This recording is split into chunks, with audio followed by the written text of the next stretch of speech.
1절로 9절 말씀입니다. 시편 149편 1절로 9절 말씀을 교독에서 읽겠습니다. 마지막 절은 함께 읽겠습니다. 할렐루야. 새 노래로 여호와께 노래하며 성도의 모임 가운데서 찬양할지어다.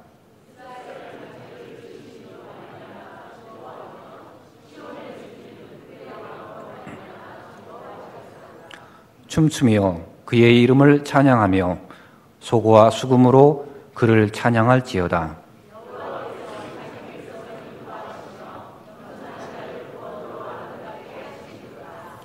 성도들은 영광 중에 즐거워하며 그들의 침상에서 기쁨으로 노래할지어다.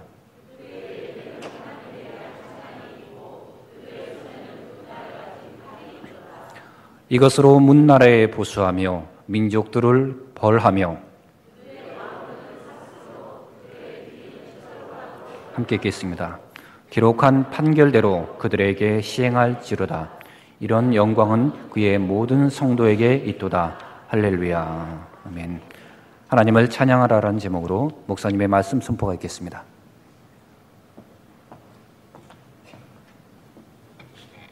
우리 옆에 사람들이 같이 인사 들어가죠. 주 안에 사랑합니다. 주 안에서 축복합니다.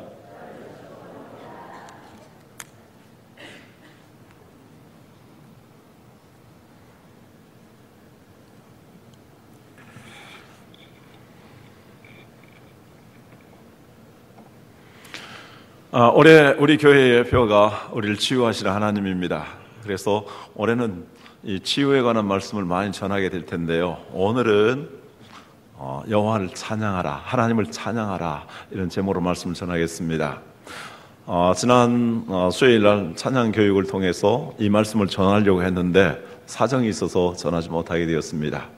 그래서 오늘 찬양 교육을 겸해서 이 말씀을 전하게 되고 우리 모든 성도들에게 은혜가 되기를 바랍니다. 그리고 이 말씀 가운데 또한 치유에 관한 하나님의 은혜도 있습니다. 오늘 성경에 보면은 할렐루야로 시작해서 할렐루야로 끝나게 됩니다. 할렐루야, 새 노래로 여호와께 노래하며, 그 다음에 이런 영광은 그의 모든 성도에게 있도다. 할렐루야, 이렇게 했습니다. 할렐루야라는 말은 야가 야훼, 여호와를 가리키고요. 그래서 여호와를 찬양하라 하는 말씀입니다. 그런데 우리 여호와 하면 좀 익숙하지 않기 때문에 하나님 이렇게 해봅니다. 그래서 하나님을 찬양하라. 여기 1절에서도 할렐루야, 여호와께 노래하며 찬양할지어다 라고 말씀하고 있고요. 그리고 3절에서도 찬양할지어다 라고 말씀합니다. 그리고 5절에서도 노래할지어다 라고 말씀합니다. 모두 명령형으로 되었습니다. 하나님의 백성들은, 아니 이 땅에 있는 모든 사람들은 우리 하나님께 이렇게 마땅히 당연하게 찬양해야 된다는 것입니다. 왜 우리는 하나님께 찬양을 해야 될까요? 오늘 말씀 속에서 몇 가지를 찾아보고자 합니다. 첫 번째는 하나님께서 우리를 창조하시고 우리에게 모든 은총을 베풀어 주시기 때문입니다. 2절 상반절에 말씀합니다. 이스라엘은 자기를 지으신 이로 말미암아 즐거워하며. 그래서 찬양은 천지를 창조하신 전지전능하신 하나님의 그 능력에 대해서 찬양하는 것입니다. 또 이 모든 만물을 창조하시고 그것을 우리에게 은택을 입혀주셨는데 그 은총을 받은 것들에 대해서 감사함으로 하나님을 높이며 찬양하는 것입니다. 그래서 우리에게 생명을 주시고 호흡을 주시고 건강을 주시고 일용할 양식을 주시고 우리의 삶의 모든 은총을 베풀어 주신 하나님께 감사하는 것이 하나님을 찬양하는 것입니다. 그래서 시편 150편 맨 마지막 절에서도 호흡이 있는 자마다 여호와를 찬양할지어다. 할렐루야라고 말씀합니다. 할렐루야. 오늘 79장 찬송했습니다. 주 하나님 지으신 모든 세계, 내 마음속에 그리워 볼 때 하늘의 별 울려 퍼지는 음성, 주님의 권능 우주에 찾네. 숲속이나 험한 산골짜기에서 지저귀는 저 새소리들과 고요하게 흐르는 시냇물은 주님의 솜씨 노래하도다. 이 내용은 바로 이 천지를 창조하시고 그 은혜를 우리에게 주신 하나님을 찬양하는 것입니다. 주님의 높고 위대하심을 내 영혼이 찬양하네. 주님의 높고 위대하심을 내 영혼이 찬양하네. 우리가 왜 하나님을 찬양해야 합니까? 하나님께서 우리를 구원하여 주셨고 우리를 다스리시는 하늘의 왕이시기 때문입니다. 2절 하반절에 말씀합니다. 시온의 주민은 그들의 왕으로 말미암아 즐거워할지어다. 여기 시온은 예루살렘을 가리킵니다. 따라서 하나님께서 선택하시고 구원하신 백성들을 가리킵니다. 구약시대는 이스라엘 백성들을 가리키고 오늘 신약시대는 모든 예수 그리스도를 주로 믿는 구원받은 사람들을 가리킵니다. 하나님 우리를 구원하시기 위해서 어떻게 하셨습니까? 예수님을 이 땅에 보내셨습니다. 예수님은 우리의 죄를 위해서 십자가를 지시고 피 흘려 죽으셨습니다.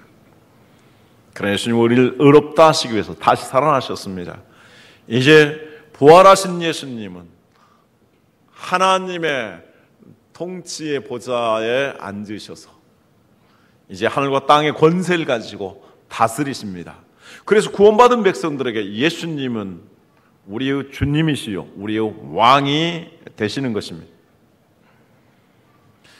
그 왕이신 주님께서는 하나님의 백성들을 보호해 주시고 우리에게 완전한 구원을 베푸시고 영생을 누리도록 하시기 위해서 다시 오실 것이며 우리를 천국으로 인도하십니다.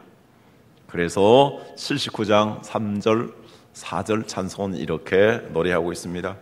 주 하나님 독생자 아낌없이 우리를 위해 보내주셨네. 십자가에 피 흘려 죽으신 주 내 모든 죄를 대속하셨네. 4절 같이 하겠습니다. 내 주 예수 세상에 다시 올 때 저 천국으로 날 인도하리. 나 겸손히 엎드려 경배하며 영원히 주를 찬양하리라. 주님의 높고 위대하심을 내 영혼이 찬양하네. 주님의 높고 위대하심을 내 영혼이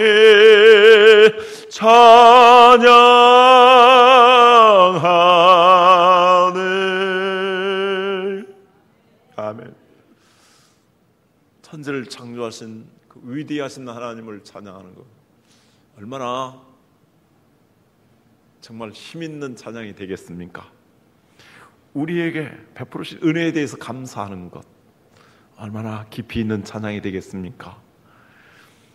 예수님이 우리를 위해 십자가에 못 박혀 죽으셨다는 사실을 생각하며 찬양할 때 얼마나 감동적인 찬양이 되겠습니까? 예수님이 우리를 맞이하여서 영생의 나라로 이끌어 주시기 위해서 다시 오실 때 우리는 그 주님을 경배할 때 얼마나 감격스럽겠습니까? 이것이 천지를 창조하신 하나님, 우리에게 은택을 입혀주신 하나님, 예수 그리스도를 통해서 구원해 주신 하나님, 우리를 천국으로 인도하여 주실 성 삼위 하나님께 찬양하는 것입니다. 세 번째, 그러기에 찬양은 하나님이 기뻐하시는 예배가 됩니다.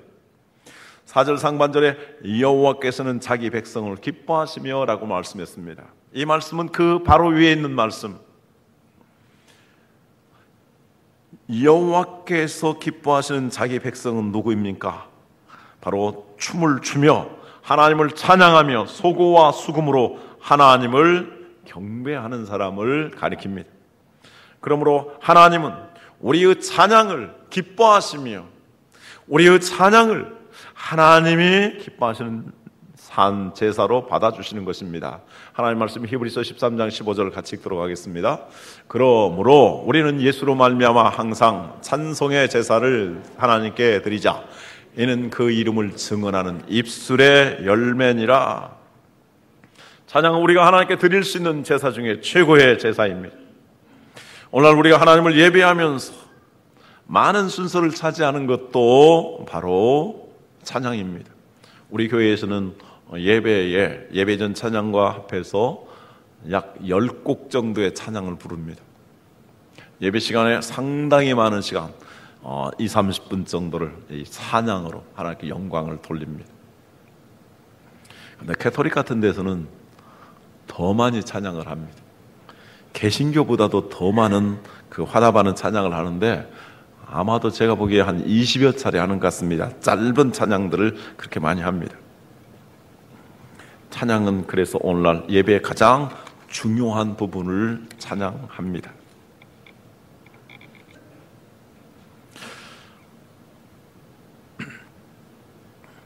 우리가 찬양할 때에 그 이름을 증언하는 입술의 열매라 그랬습니다. 그래서 찬양 가사를 깊이 음미하면서 찬양을 해야 됩니다. 우리가 그 찬양 가사를 음미하면서 또 성령의 기름 부으심 가운데 정말 우리 영혼에서 우러나오는 찬양을 하게 되면 그 가사 하나가 하나님의 이름을 높이며 그 가사 하나가 많은 사람들에게 예수 그리스도를 하나님을 증언하는 바로 메시지가 됩니다. 그래서 참으로 하나님께서 우리에게 주시는 찬양은 어떤 장엄한 그 미사가 같은 그러한 찬양이 아니고 정말 하나님 말씀을 기초로 한 가사. 그래서 저는 복음송을 좋아합니다. 복음송을 좋아하는 이유는 복음송은 성경 말씀 가사를 그대로 담는 것들이 많이 있기 때문입니다.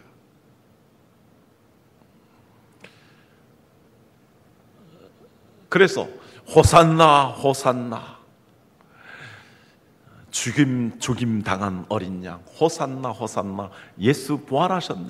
이렇게 찬양하게 되면 우리 자신에게서 신앙의 고백이 되는 것이고 그리고 예수 그리스도의 복음을 전하는 것이 되고 그 찬양을 들은 사람들은 또 구원의 확신과 구원의 은혜를 누릴 수 있게 되는 것입니다.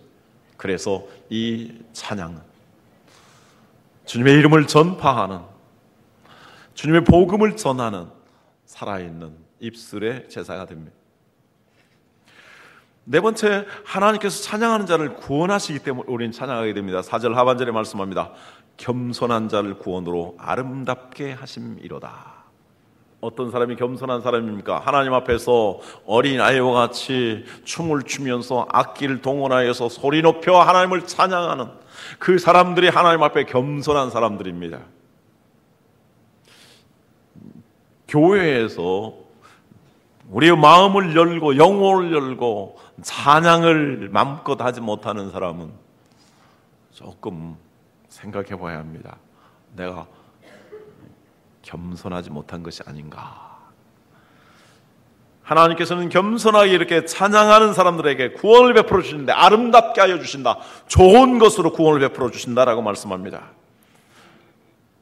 그래서 찬양을 가리켜 곡조가 있는 기도라고 말합니다. 우리가 찬양을 할 때에 기도하는 마음으로 찬양을 하게 되면 하나님이 들어주시고 우리의 모든 소원을 만족해 하시며 우리의 문제를 해결해 주시며 우리에게 응답해 주시는 것입니다. 자, 어떻게 구원해 주실까요? 몇 가지 생각해 보겠습니다. 첫 번째는 찬양하는 사람의 심령이 성결해지고 힘을 얻습니다. 성령의 충만함을 얻게 되는 것입니다. 에베소 5장 18절 20절 같이 읽습니다. 술 취하지 말라. 이는 방탕한 것이니 오직 성령으로 충만함을 받으라. 시와 찬송과 신령한 노래들로 서로 화답하며 너희의 마음으로 주께 노래하며 찬송하며 범사에 우리 주 예수 그리스도의 이름으로 항상 아버지 하나님께 감사하며. 여기 성령의 충만함을 받은 사람들, 시와 찬미와 신령한 노래들로 하나님을 찬양하게 된다. 서로 화답하게 된다. 우리의 마음으로 주께 노래하며 찬송하게 되며 범사에 감사하게 된다라고 말씀하고 있습니다. 그런데 대조적으로 술 취함과 반대로 설명을 하고 있습니다. 술 취함에 그렇게 안 된다라는 것입니다. 여러분, 술이 흥분제일까요? 진정제일까요? 잘못하면 술이 흥분제라고 생각하기 쉽습니다. 그러나 술은 진정제입니다. 하나님께서 우리에게 주신 창조적이고 건전한 영성과 인격과 생각들과 감정들을 진정을 시킵니다. 그래서 뇌세포도 죽어가는 것입니다. 그래서 치매에 걸릴 확률도 높아집니다. 대신 술은 우리 안에 내재되어 있는 그런 본능적인 것들을 드러내도록 만듭니다. 그래서 공격적이 되고 파괴적이 되고 더러운 말을 하게 되고 못된 일을 하게 되는 것입니다. 그래서 흥분하는 걸로 착각하기 쉬운데 창조적이고 건전한 것은 이렇게 잠잠해지고 이 타락한 본성이 드러나서 그렇게 보이는 것입니다. 그러나 성령의 충만을 받으면 어떻게 됩니까? 우리의 마음에 씨가 떠오릅니다. 찬양이 일어납니다. 감사하게 됩니다. 그래서 우리가 정말 우리의 영혼을 쏟아서 하나님을 찬양하게 되었을 때에 우리의 영혼에 카타르시스, 정화되는 역사가 일어납니다. 정결하게 되는 것입니다. 그리고 우리 안에 있는 부정적인 것들, 우울증이 사라지게 됩니다. 근심과 걱정과 염려, 두려움들이 사라지게 되는 줄 믿습니다. 대신 우리 마음에 기쁨과 감사가 샘솟고 새 힘을 얻게 되고 에너지를 얻게 되고 산 소망이 넘치게 되는 것입니다. 두 번째로 우리가 전심으로 찬양하게 되면 마귀가 물러가는 역사가 일어납니다. 사울 왕이 악령이 들어서 고통을 당하게 되었습니다. 그래서 그는 이 악령이 사로잡힐 때 다윗을 증오하여 죽이려고 합니다. 그때 다윗은 수금을 들고 가서 악기를 연주하며 찬양을 했습니다. 그랬더니 악령들이 물러나가게 되었습니다. 사울의 질병이 깨끗하게 치유되었습니다. 사무엘상 16장 23절에 이렇게 기록하고 있습니다. 하나님께서 부리시는 악령이 사울에게 이를 때에 다윗이 수금을 들고 와서 손으로 탄즉 사울이 상쾌하여 낫고 악령이 그에게서 떠나더라. 우리가 성령의 충만함을 힘입어서 찬양하게 되면 악한 영들이 물러나게 되는 것입니다. 그리고 병이 치유되는 역사가 일어나게 되는 것입니다. 귀신 들린 사람을 고치는 가장 좋은 치유의 방법 중에 하나가 열심히 기도하면서 이렇게 합심하여 기도하면서 합심해서 열심히 찬양하는 것입니다. 찬양을 하게 되면 귀신이 역사하지 못하게 됩니다. 사람이 두려운 마음을 가지게 되면 귀신에 사로잡히기 쉽습니다. 그래서 누가 죽었을 때 두려워하게 되면 귀신이 들어와서 지배하게 되죠. 그래서 귀신 들린 사람을 치유할 때도 찬양을 하게 되고 사람이 죽을 때도 찬양을 하게 됩니다. 그래서 두려운 마음이 있다면 그 장례식장에서도 카세트로 찬양 테이프를 틀어놓고 그 찬양의 메아리가 울려 퍼지려고 했을 때 귀신이 역사하지 못합니다.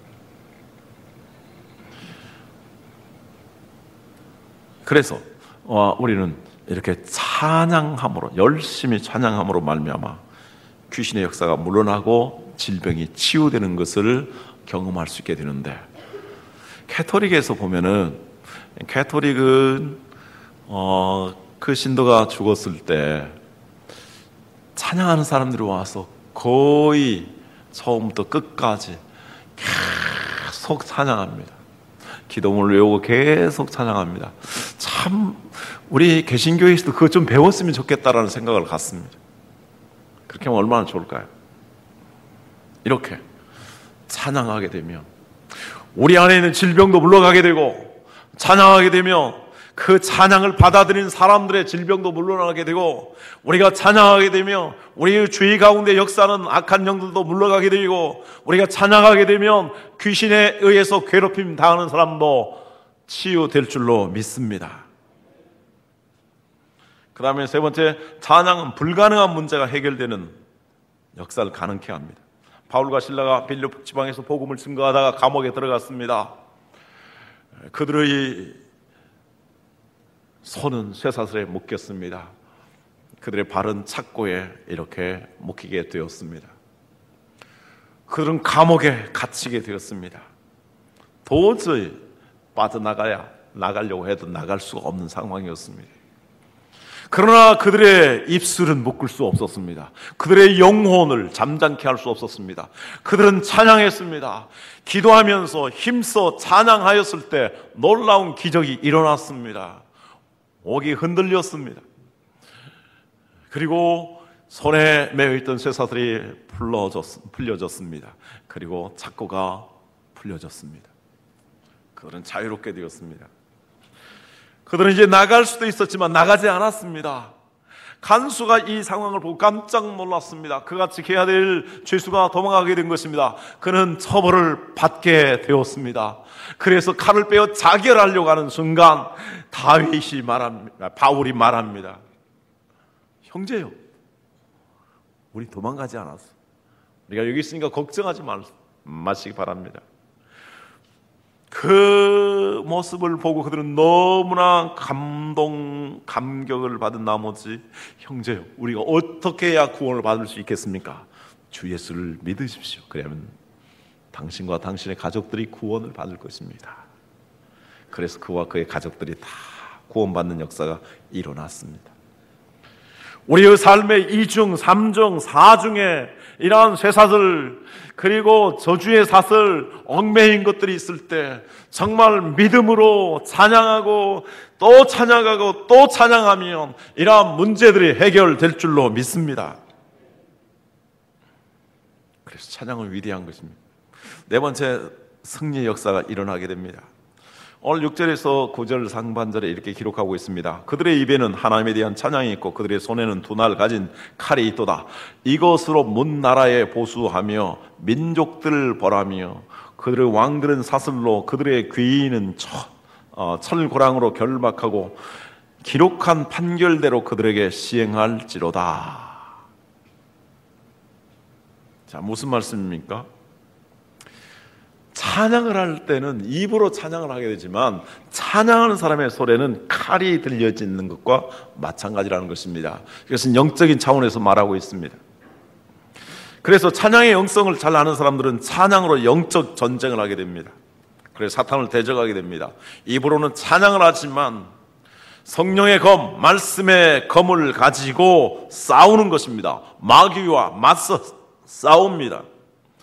이렇게 성도들이 특별히 합심하여 찬양할 때에 악한 영들이 물러나가고 그리고 승리하는 역사가 일어납니다. 제가 한 두 가지 사례를 말씀드리겠습니다. 구약에 하나님을 잘 경외하던 여호사밧 왕이 있었습니다. 그런데 암몬과 모압이라는 두 민족이 연합해서 이스라엘을 공격했습니다. 여호사밧은 하나님을 잘 경외하였지만 너무도 두려웠습니다. 그래서 그는 즉시 하나님 앞에 기도하였습니다. 하늘을 우러서 기도했는데 그것으로도 다 두려움이 사라지지 않았습니다. 다음에 그는 얼굴을 땅에 대고 하나님 앞에 엎드려서 기도합니다. 그때 하나님께서 그에게 지혜를 주셨습니다. 성가대원들을 동원해서 그들에게 가운을 입혀서 앞장서서 찬양하도록 하라. 그래서 그는 하나님의 이러한 지혜를 받아서 그대로 했습니다. 하나님을 경외하는 사람들을 모았습니다. 그리고 그들에게 성가대 가운을 입혔습니다. 그리고 앞장서서 그들이 찬양하면서 나갔습니다. 그들의 찬양은 너무나 간단한 것이었습니다. 여호와께 감사하세, 그의 인자하심이 영원하도다. 여호와께 감사하라, 그의 인자하심이 영원하다. 이 찬양을 부르면서 나갔습니다. 그랬더니 어떻게 되었을까요? 역대하 20장 22절 23절에 이렇게 기록하고 있습니다. 그 노래와 찬송이 시작될 때에 여호와께서 복병을 두어 유다를 치러 온 암몬 자손과 모압과 세일산 주민들을 치게 하심으로 그들이 패하였으니 곧 암몬과 모압 자손이 일어나 세일산 주민들을 쳐서 진멸하고 세일 주민들을 멸한 후에는 그들이 서로 쳐 죽였더라. 이스라엘을 멸망시키려고 했던 그 두 연합군이 자중질환을 일으켜서 스스로 쳐서 자멸하게 되었다. 그래서 이스라엘에게는 이스라엘 대승리를 얻게 되었다라고 말씀합니다. 할렐루야. 찬양할 때 바로 악한 영들이 물러나고 하나님의 백성들에게 승리의 역사를 하나님이 주시는 것입니다. 마틴 루터가 종교개혁을 했습니다. 그 마틴 루터가 종교개혁을 하는데 그는 너무나 외롭습니다. 그리고 모든 교권자들, 권세 있는 자들은 다 자기를 죽이려고 합니다. 그때 그는 이것을 이기기 위해서 찬송을 작곡했습니다. 그리고 그 찬송을 주야로 불렀습니다. 그가 지었던 대표적인 찬송 중에 하나가 내 주는 강한 성이요 방패와 병기 되시니, 이 찬송입니다. 그래서 이 찬송을 계속 부르면서 그가 용기를 잃지 아니하고 마침내 종교개혁을 승리로 이끌어갈 수 있었던 것입니다. 우리의 찬양이 여기까지 이르러야 되겠습니다. 우리 교회 안에 정말 우리가 성령 충만한 가운데 찬양하여서 악한 영들이 물러나고 치유하는 역사가 일어나고, 그리고 우리 성도들의 기적이 일어나며 또 하나님의 축복의 역사가 일어나기를 원합니다. 우리 성가대원들도 더욱 많이 기도하여서 이러한 신령한 찬양이 되어서 정말 주님의 이름을 높이며 주님의 이름을 전하며 사람들에게 위로와 치유를 주며 악한 영들이 물러나고 문제들이 해결되는 역사가 일어날 수 있는, 찬양을 할 수 있는 우리 성가대가 되기를 주님의 이름으로 축원합니다. 오늘 예배 좀 늦으신 분들은 오늘 장엄한 성가대 찬양을 못 들으셨어요. 그 은혜와 그 축복을 못 받으신 겁니다. 다음 주에는 성가대에 잘 준비된 장엄한 영적인 찬양을 통해서 은혜 받으시고 하나님께 영광 돌리시기 바랍니다. 어떻게 우리가 찬양을 해야 될까요? 찬양에 대한 사람들의 몇 가지 오해가 있습니다. 하나는 찬양을 어떤 특별한 사람들만 부르는 것처럼 생각합니다. 또 찬양은 좀 조용히 불러야 되는 것이 아닌가, 찬양은 점잖게 불러야 되는 것이, 해야 하는 것이 아닌가라고 말합니다. 정말 성경에서 그럴까요? 보수라고 하는 분들은 뭐냐? 성경 말씀 그대로 하는 게 보수입니다. 성경 말씀 그대로 하지 않은 보수가 아닙니다. 근데 찬양에 대해서 편견을 가지고 있는 경우가 많이 있습니다. 성경 말씀과 다르게 하는 것입니다.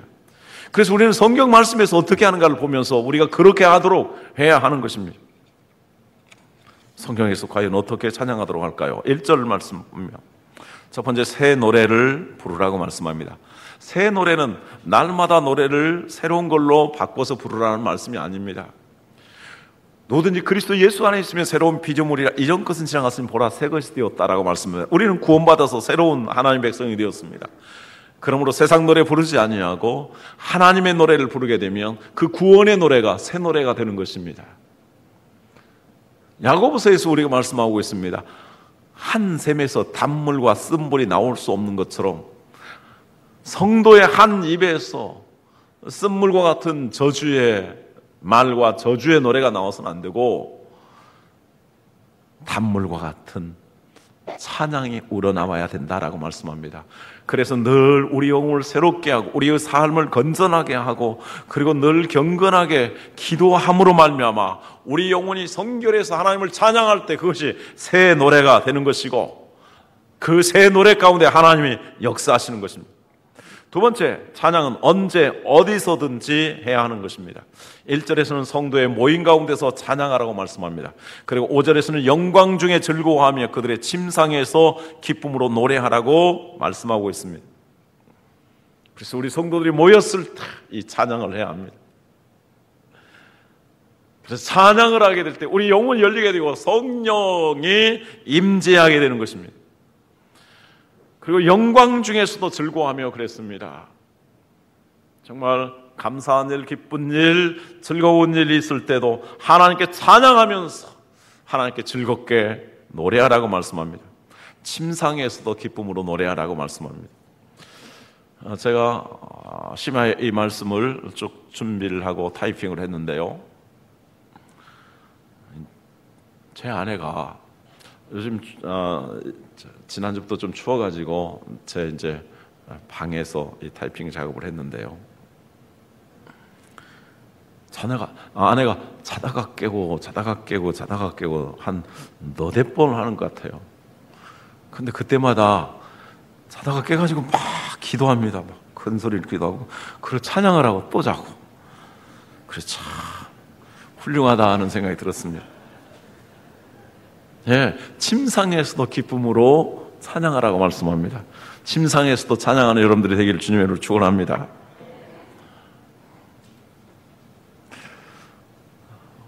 우리가 어떻게 찬양해야 됩니까? 하나님을 즐거워하며 또 하나님을 기쁘게 하는 마음으로 찬양하라고 말씀합니다. 여기 계속 보면은 기쁨으로 찬양하라, 즐거움으로 찬양하라고 말씀합니다.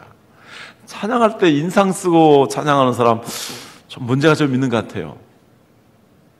찬양할 때 정말 가사를 생각하면서 하나님의 은혜를 사모하면서 찬양하면 기쁘지 아니할 수 없습니다. 어느 권사님이 저에게 자기는 TV를 보면서 너무 감동받은 게 있다 그래요. 뭡니까? 그랬더니 나는 가수다. 그래서 제가 나는 가수다를 몇 번 봤습니다. 제가 놀라운 것 중에 하나는 나는 가수다에 나와서 노래하는 사람 온 힘을 기울여서 노래하는 거였습니다. 우리가 저렇게 찬양했으면 얼마나 좋을까 그런 생각을 했습니다. 뭐 춤추면서 뭐 그냥 발발 뛰면서 노래하는 것 같아요. 또 하나는 뭡니까? 세상에 그 풋사랑 얘기를 하고 있는데 눈물들이 뚝뚝뚝 떨어져요, 사람들이. 세상에 그런 인간적인 사랑 노래를 하는데도 눈물이 그렇게 떨어지는데, 정말 우리가 주님의 은혜를 생각하면서 찬양한다면, 예수님의 십자가의 사랑을 생각하며 찬양한다면, 주님이 다시 오시는 것을 지금 맞이하는 그 기분으로, 느낌으로 찬양한다면 어찌 감격하지 않을 수 없겠습니까? 그래서 기쁨으로, 즐거움으로 찬양하라고 말씀합니다. 그 다음에 네 번째, 온몸으로 찬양하라고 말씀합니다. 3절에 춤추며 찬양하라고 말씀합니다. 또 다른 성경에 보면 손뼉을 치면서 찬양하라, 손을 높이 들고 찬양하라, 뛰면서 찬양하라 이렇게 말씀합니다. 잘하는 말씀 있죠. 다윗이 법궤를 가져오면서 너무나 감사해서 그런 뛰면서 찬양을 했습니다. 그랬더니 그의 치맛자락이 펄럭였습니다. 무릎이 보였습니다. 그것을 물끄러미 지켜봤던 자기 부인 미갈이 세상에 임금이 되어서 채통도 없이 저렇게 사람들이 보는 앞에서 치맛자락이 이렇게 들릴 때까지 이렇게 뛰는가 비난을 했습니다. 하나님 그 비난하는 소리를 들으셨습니다. 그리고 그에게 너는 내 생전에 자식을 낳지 못할 것이다. 어린아이와 같은 순수한 마음으로 이렇게 찬양하는 다윗을 비난한 그에게 하나님이 징벌을 내리신 것입니다.